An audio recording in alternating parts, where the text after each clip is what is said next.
From Ben Funky Askren favoring Paul over Diaz, to Paul Redmond stating the YouTuber wasn't even close to Diaz's level. Here's how the pros have predicted the outcome of Nate Diaz versus Jake Paul. You might be surprised, but the odds are actually in Paul's favor. I know, shocker, right? The YouTuber turned boxer winning against an MMA legend?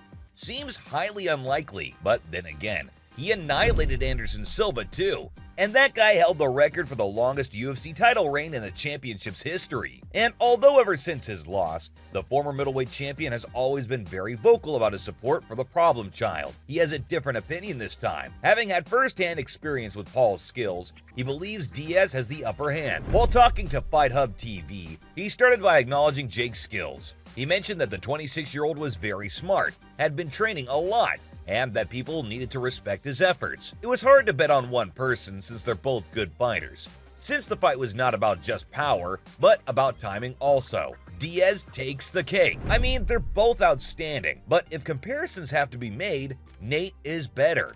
He's very well trained in both boxing and cardio, and is a beast in his sport. When going up against a former UFC fighter, you don't prepare for a match, you prepare for a war. Whoa! Paul better be on the lookout. MMA artist Dylan Dennis had the same opinion, except he was a bit more rash with the way he said it. He mockingly tweeted that after getting handed his first loss against Tommy Fury, who, mind you, was the first real boxer Paul went up against, he immediately went back to picking retired, smaller MMA fighters as his opponents. The fight against Fury was one of Paul's most anticipated ones, since it was the first time he was stepping into the ring with a pro boxer.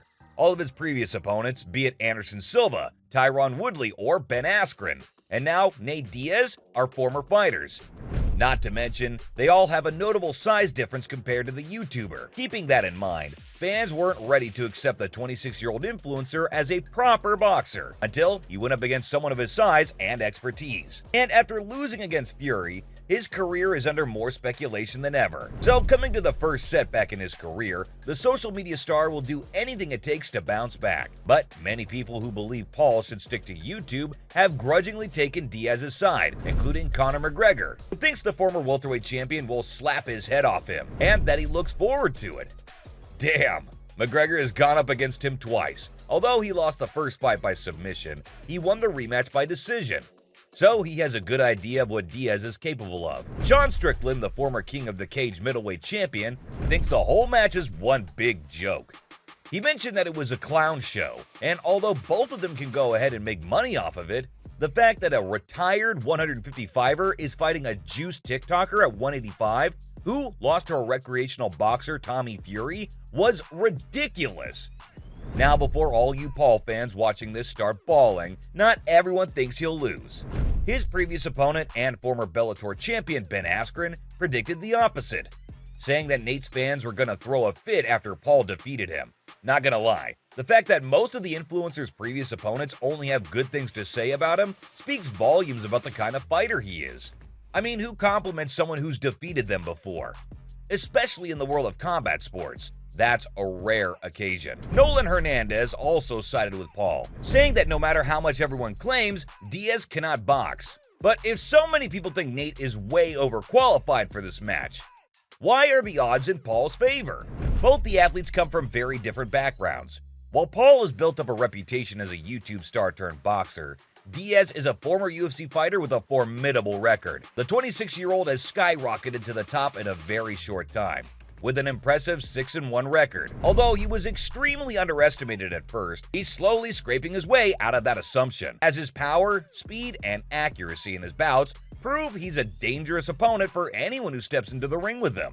However, his loss against Fury has set his hard work back by a lot. So it will be interesting to see how he'll hold out in his upcoming match. Diaz, on the other hand, is a household name. The guy's got all the experience Paul lacks in the sport. He's fought at the highest level in the UFC, against some of the scariest opponents in the sport, and is known for his toughness and ability to take a hit, while still dishing out damage. He's faced some of the best strikers in the UFC, and has shown he can easily bounce back after taking a solid punch. But there's no denying that Jake certainly has the advantage of being young. Although Diaz has had 34 fights, we're gonna ignore the part where he's only won 13.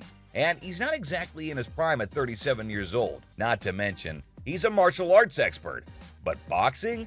Not so much. Though although Diaz's apparent toughness and his work to mix it up often fares well for him, the fact that he's nowhere near the same level as Paul in boxing could make a huge difference. Another reason why the problem child managed to gather so much favor is that he's already done this before. Diaz won't be the first MMA fighter turned boxer he goes up against, as I mentioned before.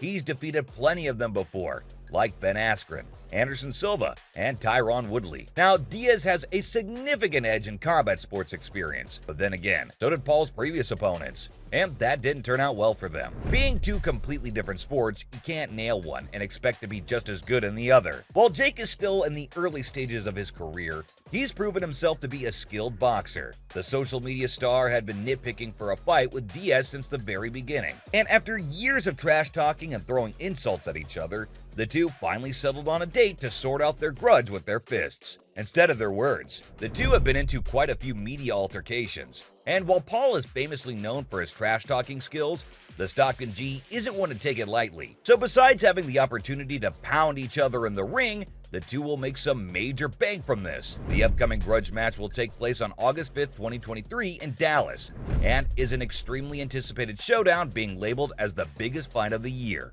Ever since Diaz parted ways with the UFC this past September, he'd been looking to make his boxing debut, and now's his chance. Although Diaz has never won a UFC world title, he's a pretty iconic man. Winning against him would add a huge name to Paul's list of victories.